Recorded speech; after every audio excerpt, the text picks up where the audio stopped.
मनचाहे लक्ष्य कैसे पाएं? सफलता के 25 सूत्र। सिद्धांत 21। अपने गिर्द सफल लोगों को इकट्ठा कर लीजिए। आप उन 5 लोगों की औसत है जिनके साथ आप समय बिताते हैं। जिम रॉन अपने बलबूते पर बने करोड़पति और सफल लेखक। जब टिम फेरिस 12 वर्ष का था, कोई अज्ञात फोन करने वाला जिम रॉन का ऊपर दिया गया उदाहरण उसकी आंसरिंग मशीन पर छोड़ गया। इसने टिम की जिंदगी हमेशा के लिए बदल कर रख दी। कई दिनों तक वह इस विचार को दिमाग से निकाल ही नहीं पाया। मैच 12 साल की उम्र में टिम को आभास हो गया था कि जिन लड़कों के साथ वह घूमता फिरता था वो ऐसे नहीं थे जिन्हें वह अपने भविष्य को प्रभावित करते देखना चाहता था। सो वह अपने माता पिता के पास गया और उसने उनसे कहा कि वे उसे प्राइवेट स्कूल में भेजें। सेंट पॉल्स स्कूल में 4 साल गुजारने पर वह उस पथ पर चल पड़ा जो उसे विदेश ले गया। जापान में जूनियर छात्र के रूप में 1 साल तक जूडो और जैन ध्यान पद्धति सिखाने के लिए, फिर उसे 4 साल प्रिंसटन विश्वविद्यालय में बिताए, जहां वहां उसने अखिल अमेरिकी कुश्ती का पहलवान और राष्ट्रीय किक बॉक्सिंग चैंपियन बना और अंततः 23 वर्ष की उम्र में उसने अपनी कंपनी शुरू की। टिम को मालूम था कि जो हर माता पिता को पता होता है कि हम उन लोगों जैसे बन जाते हैं जिनका संग साथ हम करते हैं, वरना माता पिता अपने बच्चों को हमेशा यह क्यों कहते रहते हैं कि वह उन्हें उन लड़कों की संगत में नहीं देखना चाहते। इसलिए हमें पता है कि लड़के और भी बड़े लोग उन्हीं लोगों जैसे बन जाते हैं जिनकी सोहबत में वे रहते हैं। इसलिए उन लोगों के साथ समय बिताना महत्वपूर्ण है जिनकी तरह आप बनना चाहते हैं। अगर आप और सफल बनना चाहते हैं तो आपको और सफल लोगों के साथ उठना बैठना चाहिए। बहुत सी जगहें हैं जहां सफल लोग पाए जा सकते हैं। किसी पेशेवर संघ में शामिल हो जाइए, अपने व्यावसायिक सम्मेलनों में हिस्सेदारी कीजिए, चैम्बर ऑफ कॉमर्स में शामिल हो जाइए, स्थानीय क्लब में दाखिला ले लीजिए, युवा अध्यक्षों के संगठन या युवा उद्यमियों के संगठन में शामिल हो जाइए, नेतृत्वकारी पदों के लिए स्वेच्छा से नाम लिखवाइए। News, optimist international, rotary international जैसे नागरिक समूहों के सदस्य बन जाइए। अपने गिरजे, मंदिर या मस्जिद में अन्य अग्रणी लोगों के साथ सेवा करने के लिए स्वेच्छा से आगे आइए। भाषणों, विचार गोष्ठियों, पाठ्यक्रमों, सेमिनारों, शिविरों, अध्ययन समूहों में जाइए जिन्हें ऐसे लोग संबोधित कर रहे थे जिन्होंने वह मुकाम हासिल कर लिया जो आप करना चाहते हैं। जब भी संभव हो हवाई जहाज़ के पहले दर्जे या बिजनेस क्लास में सफ़र करें। आप उन लोगों जैसे बन जाते हैं जिनके साथ आप सबसे ज़्यादा समय गुजारते हैं। असाधारण लोगों के संग रहने के लिए हर कीमत अदा कीजिए। Mike Murdock, the leadership secret of Jesus के लेखक। जॉन एसरफ सफल व्यवसायी और उद्यमी हैं जिसने प्रकट रूप से सब कुछ हासिल कर लिया है। 20 और 30 की उम्र के बीच साल भर तक दुनिया की सैर करने, एक फ्रेंचाइजी कंपनी का मालिक बनने और उसे चलाने की सालाना आय $3 अरब की थी और 6 लोगों की टीम के बल पर इंटरनेट में नई जमीन तोड़ने वाली कंपनी Bamboo.com अब आईपैक्स स्थापित करने जो साल भर के भीतर बढ़कर 1500 कर्मचारियों वाली कंपनी बन गई, लाखों की मासिक बिक्री करने वाली और 9 महीनों में नैस्डैक शेयर बाजार में सफलता से सार्वजनिक पूंजी आकर्षित करने वाली। जॉन एक सड़क छाप छोकरा था, नशीले पदार्थों और लड़ाकू जत्थों में विचरने वाला। जब उसे मॉन्ट्रियल में अपने घर के सामने सड़क के पार यहूदियों के सामुदायिक केंद्र के जिम्नेजियम में नौकरी मिली तो उसकी दुनिया उस सिद्धांत के समय के आधार पर बदल गई कि आप जिन लोगों के साथ सबसे ज़्यादा समय बिताते हैं वैसे ही आप बन जाते हैं। $1.65 प्रति घंटा कमाने के अलावा जॉन को पुरुषों के क्लब में आने जाने की सुविधा मिल गई। जॉन पुराने दिनों के याद करते हुए बताता है कि व्यापार में उसे शुरुआती तालीम पुरुषों के साना में मिली। हर रात काम के बाद 9:15 से 10 बजे तक वह उन भाप भरे स्नानगारों में बैठा सफल व्यापारियों से उनकी सफलता और विफलता के किस्से सुना करता। इसमें से बहुत सफल लोग अप्रवासी थे जो अपनी किस्मत बनाने कनाडा आए थे और जॉन उनकी नाकामियों से भी उतना ही मुग्ध होता जितनी कामयाबियों से। उनके व्यापारों, जिंदगियों और स्वास्थ्य के साथ क्या गड़बड़ हुई यह उसे प्रेरित करता, उसका हौसला बढ़ाता, क्योंकि उसका अपना परिवार भारी चुनौतियों और कठिनाइयों का सामना कर रहा था और जॉन को पता था कि चुनौतियों से रूबरू होना स्वाभाविक है, सामान्य सी बात है कि दूसरे परिवार भी ऐसे ही संकटों से गुजरे हैं और इस पर भी चोटी तक पहुंचने में सफल हुए हैं।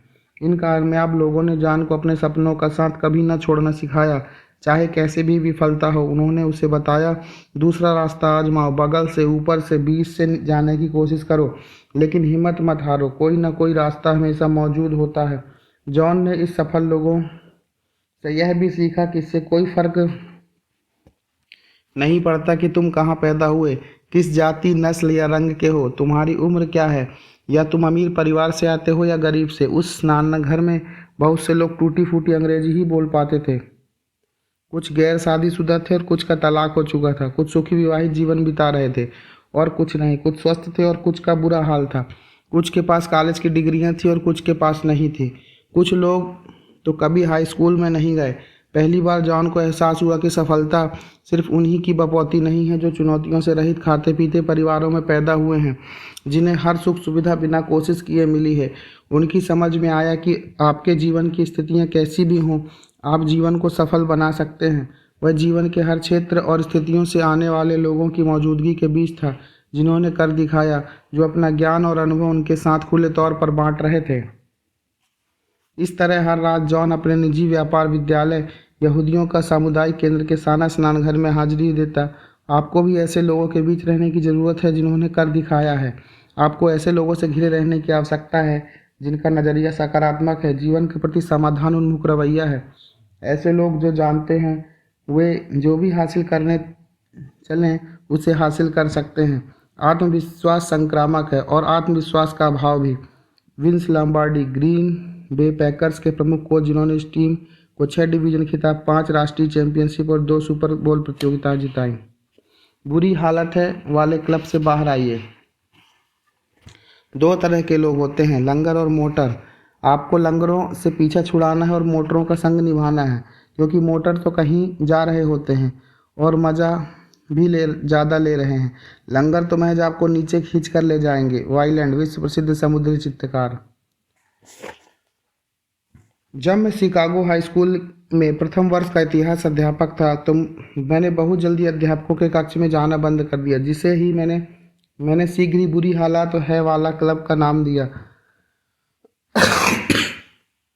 कमरे के ऊपर हरदम जमी रहने वाली सिगरेट के धुएं की धुंध से भी ज़्यादा खराब निराशा और नकारवाद का बादल था जो वहाँ छाया रहता था। पता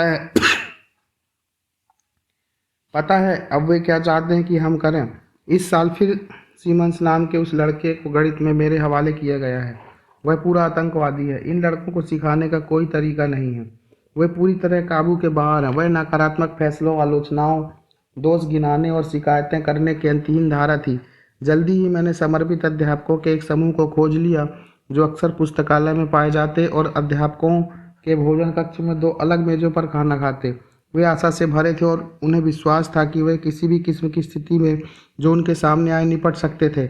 मैंने हर नया विचार जो उन्होंने मुझे से बांटा लागू किया, साथ ही कुछ और भी जो मैंने शिकागो विश्वविद्यालय में सप्ताहांत के दौरान पढ़ाई करते हुए सीखे।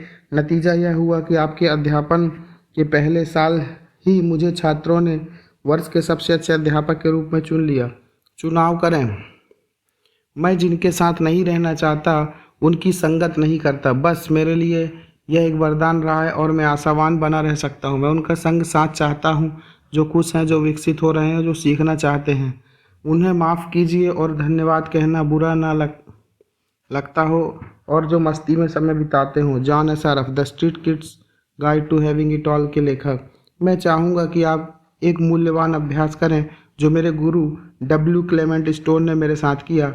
जिनके साथ भी आप नियमित रूप से समय गुजारते हैं उनकी सूची बनाइए। आपके परिवार के सदस्य, साथ काम करने वाले पड़ोसी, मित्र, आपके नागरिक संगठन के लोग, आपके धार्मिक समूह के साथी, आदि आदि। जब आप यह सूची पूरी कर लें तो उसे दोबारा से परखिए और जो लोग निराशावादी, नकारात्मक और विषैले हैं उनके आगे माइनस का निशान लगाएं और जो आशावादी और बल बढ़ाने वाले हैं उनके आगे प्लस का। जैसे जैसे आप हर व्यक्ति के बारे में फैसला करेंगे हो सकता है आप एक रूपरेखा सी बनाते देखें।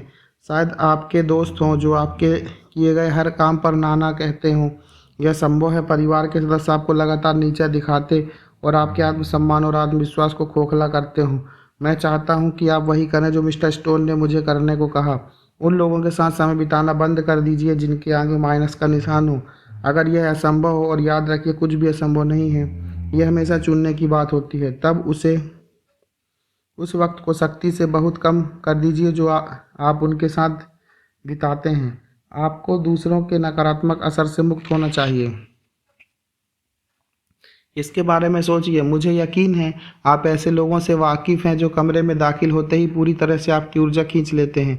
मैं ऐसे लोगों को साइकिक वैम्पायर, चेतना के रक्त पिपासु कहता हूँ। वे एक तरह से आपके जीवन की ऊर्जा आपके भीतर से चूस लेते हैं। इनके साथ समय बिताना बंद कर दीजिए। क्या आपके जीवन में ऐसे लोग हैं जो अपनी परिस्थितियों के लिए हमेशा शिकायत करते और दूसरों को दोष देते रहते हैं? क्या ऐसे लोग हैं जो हमेशा दूसरों को तोलते आंकते रहते हैं, नकारात्मक बातें फैलाते रहते हैं और यह कहते रहते हैं कि सब कुछ कितना खराब है? इनके साथ भी समय मत बिताइए। क्या आपकी ज़िंदगी में ऐसे लोग हैं जो महज आपको फ़ोन करके आपके अच्छे भले दिन में तनाव, दबाव, बेतरतीबी पैदा कर सकते हैं? क्या आप ऐसे सपना चोर हैं? क्या ऐसे सपना चोर हैं जो आपसे कहते हो कि आपके सपने असंभव हैं और आपको अपने लक्ष्यों में विश्वास करने और उन्हें पूरा करने से विमुख करते हो? क्या आपके दोस्तों में ऐसे लोग हैं जो लगातार आपको अपने स्तर तक नीचे घसीट लाने की कोशिश करते हैं? अगर हैं तो अब समय आ गया है कि आप नए दोस्त बनाएं। विषैले लोगों से बचें। जब तक आप अपने आत्मविश्वास के दौरान ऐसे मुकाम पर नहीं पहुंचते जहां आप लोगों को अपनी नकारात्मकता से खुद को प्रभावित ना करने दें, आपको विषैले लोगों से हर कीमत पर कतराना चाहिए। ऐसे लोगों के साथ समय बिताने की बजाय जो आपको अपनी हताशा भरी मानसिकता और घटिया मानदंडों से पीछे रोके रखेंगे, बेहतर होगा अगर आप अकेले ही अपना समय बिताएं। खुद को सकारात्मक, जीवनदायी और ऊपर उठाने वाले लोगों से घेरे रखने के लिए सचेत रूप से कदम उठाइए। ऐसे लोग जो आप में विश्वास करते हों, आपको अपने सपनों का पीछा करने के लिए उकसाते हों और आपकी कामयाबियों की जय जयकार करते हों। खुद की संभावना विचारकों, आदर्शवादियों और दूरदर्शियों से घेरे रहिए। स्वयं को सफल लोगों से घेरे रहिए। मेरे ग्राहकों में से एक, जिसने मुझे ये सफलता सूत्र अपनी बिक्री कर्मचारियों को सिखाने के लिए फीस देकर बुलाया, आंखों के लेंस का एक प्रमुख उत्पादक है। आयोजन से पहले जब मैं इन कर्मचारियों से घुल मिल रहा था, तब मैंने हर एक व्यक्ति से प्रश्न पूछा कि क्या वह जानता था कि कंपनी के चोटी 5% विक्रय प्रतिनिधि कौन थे। अधिकांश ने हाँ में जवाब दिया और तड़ातड़ नाम गिना दिए। उस रात मैंने दर्शकों में बैठे 300 लोगों से कहा, अगर वे सबसे अच्छे 5 बिक्री कर्मचारियों के नाम जानते हों तो वे अपने हाथ उठा दें। लगभग हर एक ने हाथ उठा दिया। फिर मैंने कहा कि अगर वे कभी इन 5 लोगों में से जिस किसी के पास गए हों और उन्होंने उनसे अपनी सफलता के रहस्य बांटने के लिए कहा हो, तो एक बार फिर से अपने हाथ उठाएं। उत्तर में एक भी हाथ नहीं उठा। जरा सोचिए, हर व्यक्ति जानता है कि कंपनी में सबसे प्रभावशाली लोग कौन थे, लेकिन ठुकराए जाने के एक बेबुनियाद डर से घबराकर किसी ने बिक्री क्षेत्र के इन अगुवाओं से कभी यह नहीं कहा था कि वे अपने राज उनके साथ बांट लें। अगर आपको सफल बनना है तो आपको सफल लोगों के साथ उठना बैठना शुरू कर देना चाहिए। आपको चाहिए कि उनसे कहें कि वे अपनी सफलता की तरकीबें आपके साथ साझा करें। फिर इन तरकीबों को आजमाइए और देखिए कि वे आपके माफिक बैठती हैं या नहीं। जो वे करते हैं उसे करने का अनुभव कीजिए। जो वे पढ़ते हैं पढ़कर देखिए। जैसे वे सोचते हैं वैसे सोच कर देखिए, आदि आदि। अगर सोचने और व्यवहार करने के नए तरीके काम करते हैं तो उन्हें अपनाइए, अगर नहीं तो उन्हें छोड़ दीजिए और खोजना और प्रयोग करना जारी रखिए।